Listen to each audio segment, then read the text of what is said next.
For decades, America has wrestled with a wound that refuses to heal. People living without a place to call home.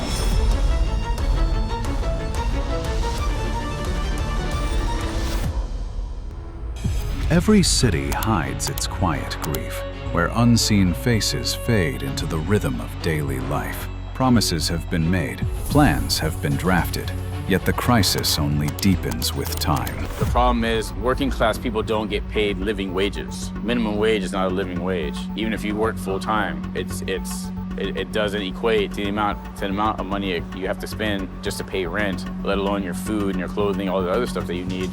This isn't merely about poverty. It's about a nation that has forgotten how to care for its own. When we speak of the homeless in America, we're speaking of lost dignity, untold stories, and a country still searching for its conscience. And in the end, one question echoes louder than all the rest. How can a nation so rich, so capable, leave so many with nowhere to belong?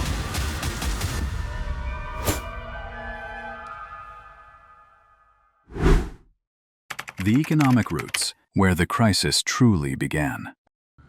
At the core of this ongoing tragedy lies a hard truth about modern American economics. For years, housing prices have soared, while wages for everyday workers have barely budged. The math no longer makes sense. One thing that I've really found out about this is that, the typical stereotype of, the homeless person being lazy and not wanting to work or being a drug addict. That may be the case in some places, but the people I've come to in this program, most of them are very hardworking, people that want to get ahead, that either have some health issues or have had a streak of bad luck, or for whatever reason, they've, come into this situation. Some people are able to get out of it quickly, some people it takes longer. In cities like San Francisco or Seattle, rent for a modest one-bedroom apartment can consume nearly an entire paycheck. Meanwhile, the federal minimum wage has remained unchanged since 2009, leaving millions struggling to catch up. Even in states where wages are higher, the gap between income and rent still swallows hope. People are working harder than ever, long hours, double shifts, sometimes 3 jobs, and yet they still can't afford a simple, steady home. Thirsty, my food, my bed, I'm ready to jump in my bed. I'm very tired. Work, once a promise of dignity and stability, no longer offers either.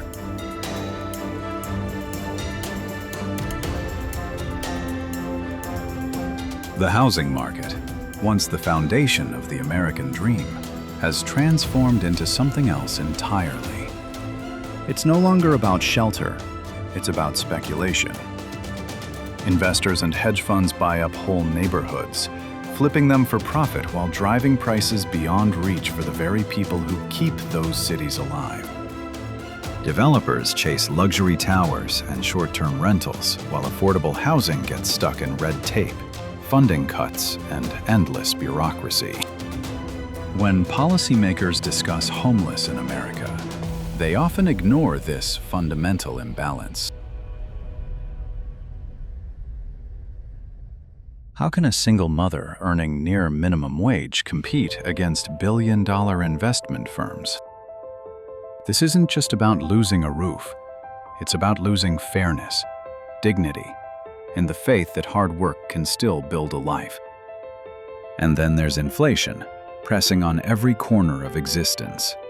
Groceries, fuel, healthcare, everything costs more. Millions now live one missed paycheck, one medical emergency away from disaster. When the safety net is this thin, it takes only one slip for a life to unravel.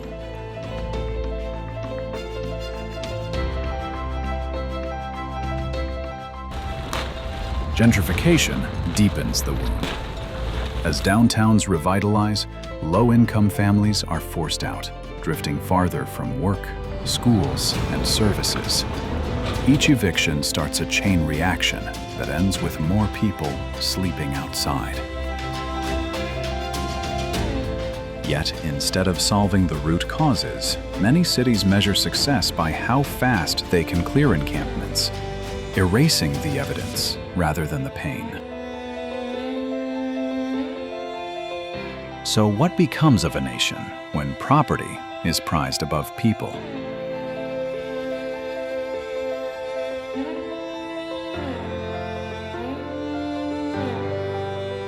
The cruel reality is that America's economy rewards profit over compassion. It builds barriers to protect wealth while leaving the vulnerable exposed.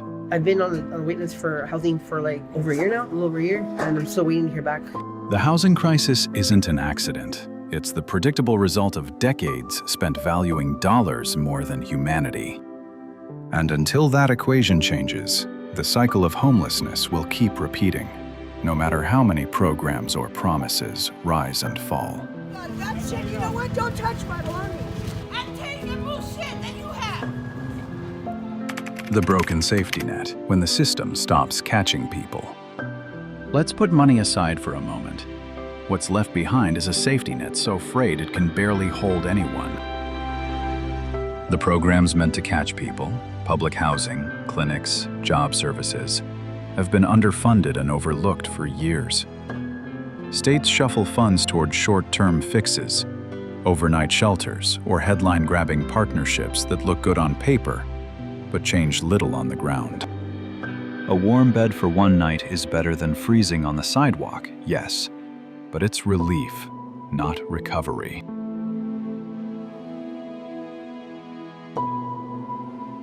Think about it.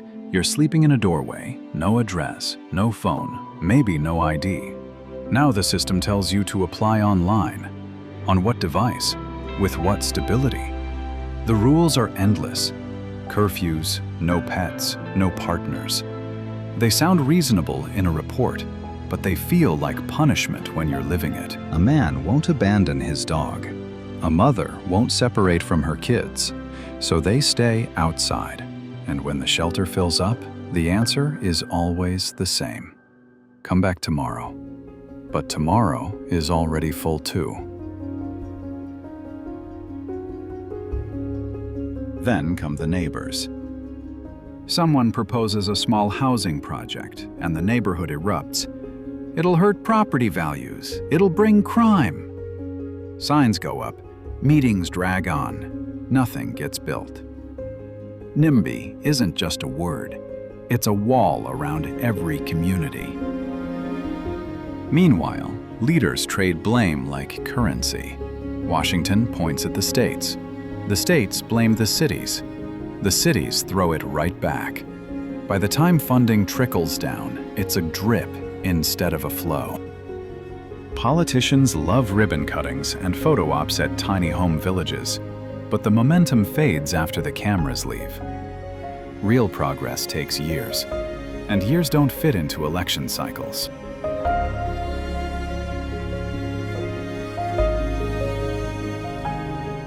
Here's the painful truth. We've stopped seeing one another. Once, a neighbor might knock if your lights went out. Now we step over a sleeping bag on the way to coffee and call it normal. We drop off coats at Christmas, feel generous, then move on. That's not compassion. It's seasonal guilt. Why do we accept tents under bridges as if they're as ordinary as potholes? Both are signs of neglect, and both could be repaired. Homeless in America isn't just bad luck. It's the smoke rising from a system built on high rent, broken healthcare, and wages that refuse to rise. The system doesn't set out to destroy people, but it doesn't care much if they fall. So we keep managing the chaos. Winter shelters that close in summer, food drives that end after New Year's, because managing looks like progress. Fixing would mean admitting the entire structure is cracked. And that's the quiet heartbreak. A nation that can land rockets on the moon still can't keep a veteran off a heating grate. We've learned to limp through the pain, like walking on a bad knee. Step, wince, keep going. Every tent is a reminder that somewhere the promise of America split wide open, and no one's sure how to seal it again.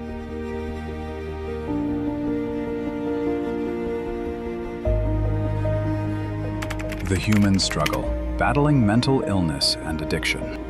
If the economy and social structure form the visible bones of this crisis, then mental illness and addiction are its broken heart. Behind every tent, every weary face, lies a story that rarely begins with choice, but with pain, loss, trauma, or illness that went untreated for too long. About 1/3 of all people experiencing homelessness in the U.S. live with untreated mental illness. Many battle depression, schizophrenia, bipolar disorder, or post-traumatic stress, conditions that make daily survival nearly impossible without support. For decades, America has treated mental health as optional care, not essential health care.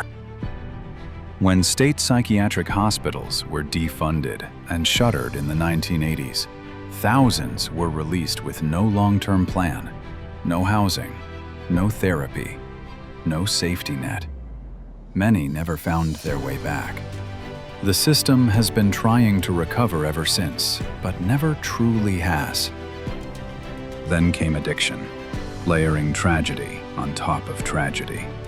The opioid epidemic, once thought to belong to small towns, has consumed cities, suburbs, and rural America alike. Fentanyl, methamphetamine, and heroin have killed hundreds of thousands, leaving many others trapped in cycles of dependence and despair. Rehabilitation programs are scarce and costly. Waiting lists stretch for months. Without follow-up care, relapse becomes not the exception, but the rule. When we see someone high or lost in hallucination on the sidewalk, it's easy to judge or look away. But what if that person once had a family, a steady job, a mortgage? What if they once wore a uniform and served this very country? The homeless in America are not strangers. They are citizens who slipped through the widening cracks of an indifferent system. Treatment programs exist, but they vary wildly. Some states prioritize compassion and reintegration. Others default to handcuffs and jail cells. Too often, those in crisis bounce endlessly between the streets, hospitals, and prisons, a revolving door that drains public funds and heals no one. Homelessness, addiction, and mental illness are bound together like threads in the same torn fabric. You can't fix one without mending the others. Yet, America's healthcare system remains fragmented, dominated by private insurance, with soaring costs and impossible barriers. For someone without an address, even keeping an appointment can be a miracle. The cruel irony? It's cheaper to provide housing and therapy than to pay for endless ER visits, arrests, and incarceration. But policy after policy continues to fund punishment instead of prevention. That isn't just poor economics. It's a failure of empathy, a reflection of a nation that has yet to treat healing as a human right.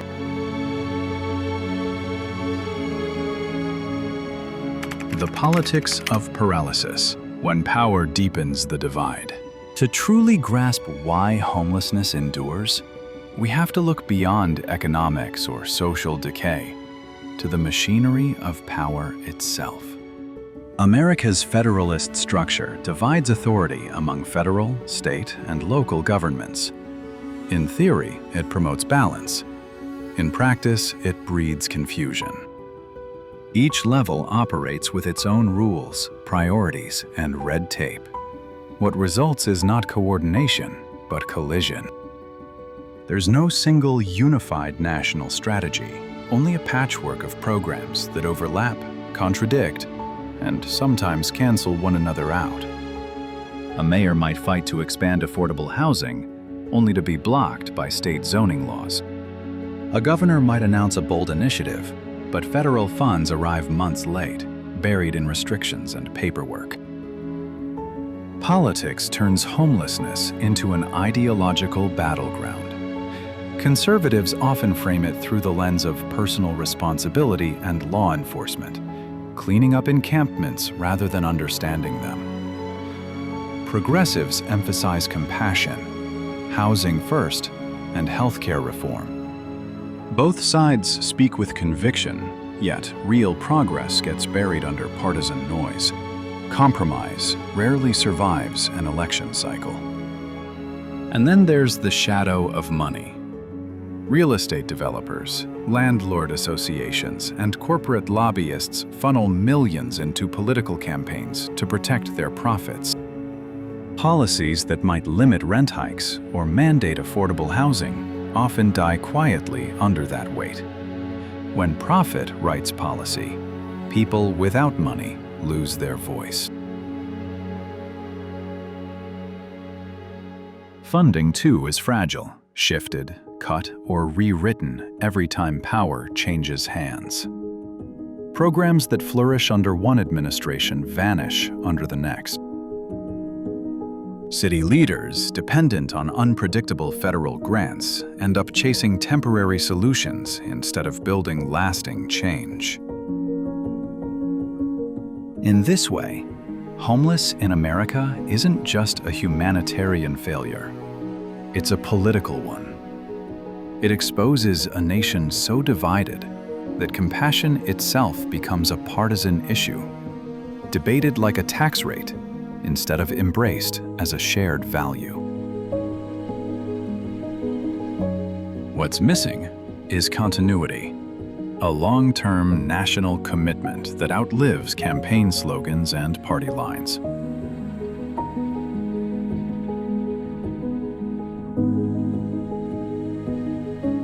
The wall within, stigma, fear, and our growing numbness.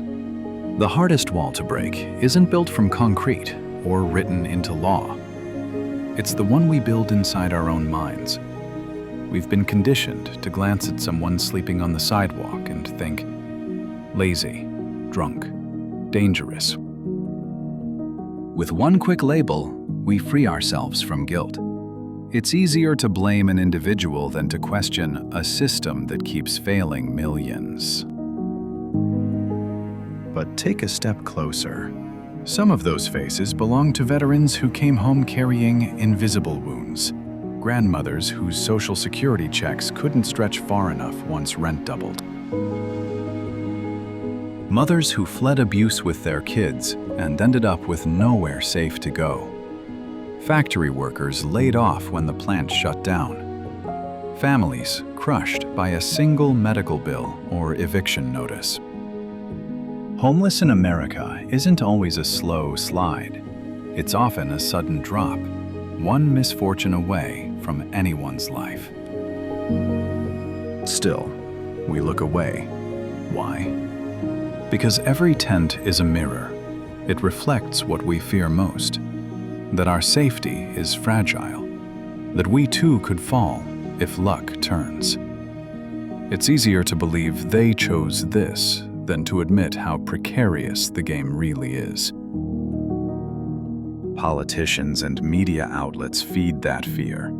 They'll scare the tourists, they'll hurt local business, they'll bring drugs and danger. And so the laws come. No sitting, no sleeping, no parking overnight.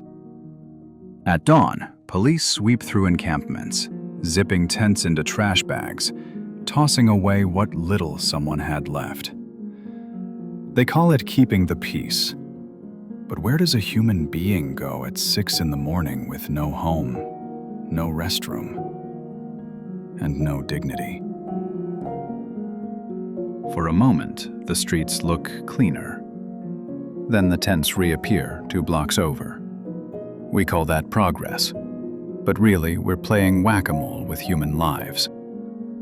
Each bulldozed camp doesn't just erase a shelter, it erases a piece of our collective compassion. It chips away at the belief that a nation this wealthy should never have people sleeping under bridges.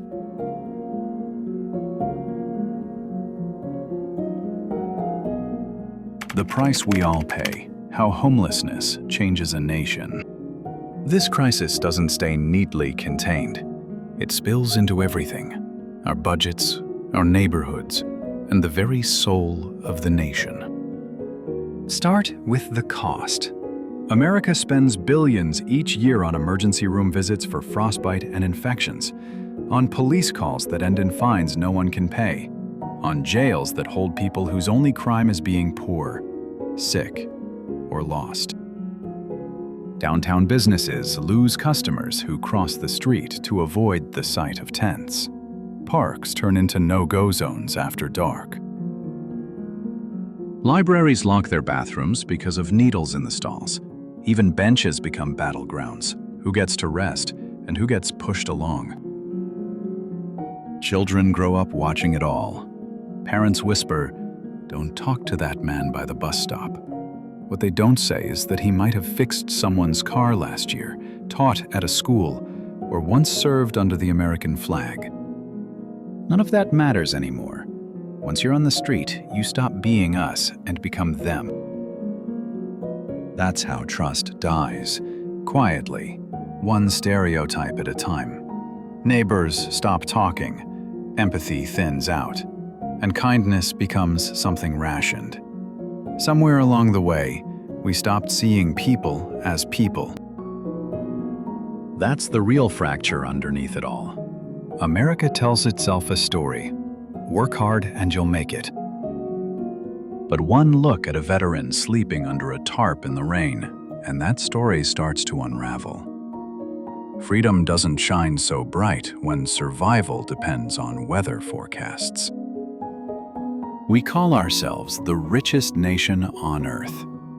Yet in Finland, where the Housing First model gives people homes before demanding recovery, no one sleeps outside. Finland said, "Give them a home, then help them rebuild." America said, "Fix yourself first, then we'll talk about housing." So tell me, which one ended chronic homelessness? Here's the quiet rot. We're getting used to it. The tent cities beneath overpasses become part of the scenery, like traffic lights or billboards. We scroll past the suffering, honk our horns, keep driving. But the homeless in America aren't background noise. They're the alarm clock this country keeps hitting snooze on. And every time we ignore it, the distance between who we claim to be and who we really are grows wider.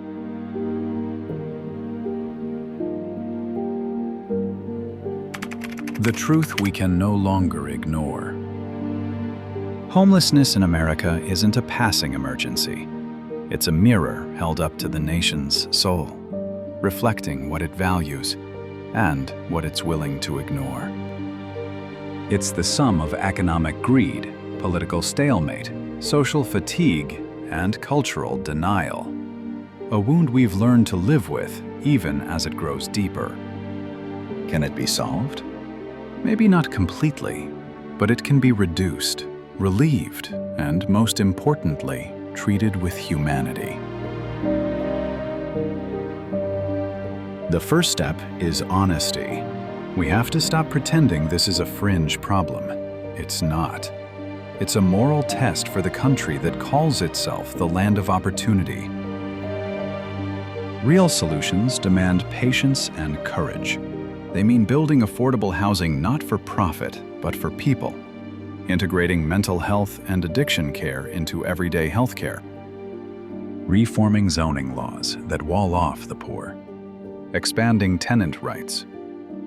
Creating jobs that restore dignity instead of dependence. But beyond policy, it's about perception. We must learn to see one another again. When society begins to view homelessness not as an inconvenience to be swept away, but as a shared responsibility, true healing can begin.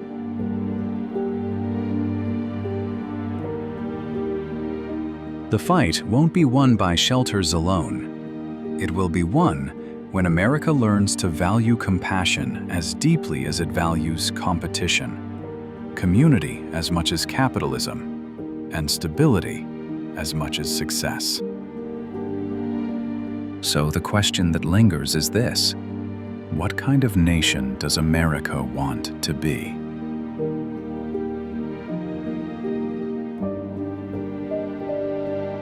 Side story. Late at night, a homeless veteran sat beneath the flickering glow of a gas station sign, his breath rising in the cold. In his hands, an old phone with a cracked screen still clung to life. He scrolled through YouTube and found a debate. Charlie Kirk talking about freedom, hard work, and the promise of the American dream. The veteran listened, quiet and still, his eyes tired but alert. For a moment he nodded. Those words sounded familiar, almost comforting. But then he shook his head slowly.